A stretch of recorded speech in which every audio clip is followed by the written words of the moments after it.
right, goes like this. You take one foot, bending at the knee and circling around. You go around and back up to the other foot. Same thing on the other side. So that's your basic clock. So it goes like this. So one is going counterclockwise while one is going clockwise. That's your basic clock, okay? It goes around from the knee, and you make it as much of a circle as you can. If you actually had a laser, it wouldn't be a real circle, but that's okay. All right? Now, to make it look cool, right, people started chasing. So instead of going in two different directions, like this and like this, they are going two different directions, but one directly after the other, so it goes chase, like that. So you're going to start, right, if you turn your hips, then what you've twisted your hips, this leg becomes your outside leg, okay? Because it's closer to the camera, but further from the pole. So you're going to take your outside leg, you're going to bring it around, and while it's coming around, the inside leg is also going to come around, but it's going to come around really close after and make that effect. Then what turns to be the outside leg becomes the inside leg, vice versa, and so you just keep it going.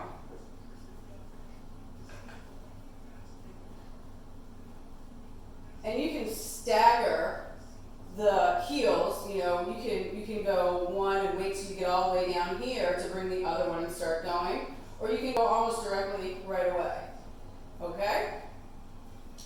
For a double clock, you will find the double clock really is going to work these abs. I don't know if you'll ever do it on stage, but man, it'll work these abs.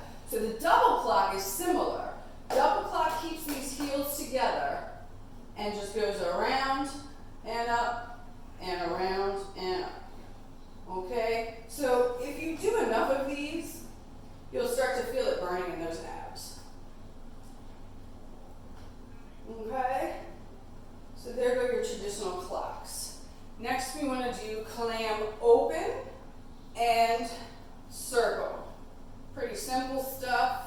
You're in mermaid position, which is sitting on one hip with the legs bent. One hand goes back, the other hand goes back, pop it open, and follow that knee to know which direction to go with your hip circle. At least that makes it easier. Try and really push your chest up as much as possible and stay up on that edge of your foot, because it makes it look really cool, even though it's kind of hard on the ankle. You will have to get some ankle flexibility going on here. Okay? So again, clam, pop it open, and circle. Okay? Variations are taking it all the way down to the elbow, open wide, bring it closed. Wide, bring it closed. And this brings me to the heel clack. So you're here now, you've got to make sure that you're clear of the pole when you go to swing back, because I have clanged my foot on the pole. You've heard it in some of these videos, all right? But you know, when you're swinging back in a heel clack, that clang on the pole is going to be hard. So be careful. All right, so you take it back, and you're going to, depending on how flexible you are, some people can actually stay up on their elbows and heel clack back. As you can see, I'm not one of them. So, as you're up on the elbows, you're going to allow them to spread down, right? So it still looks like you're on your elbows. You're going to rock back on your back, open those legs wide, and boom. The bigger the heel, the less work on your legs with the heel clack. So, you notice I got these 8-inch shoes on?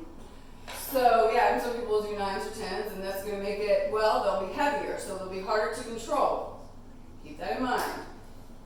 The bigger the shoe, the heavier, and the harder to control. So, again, taking it back, legs come up, spread wide, clack.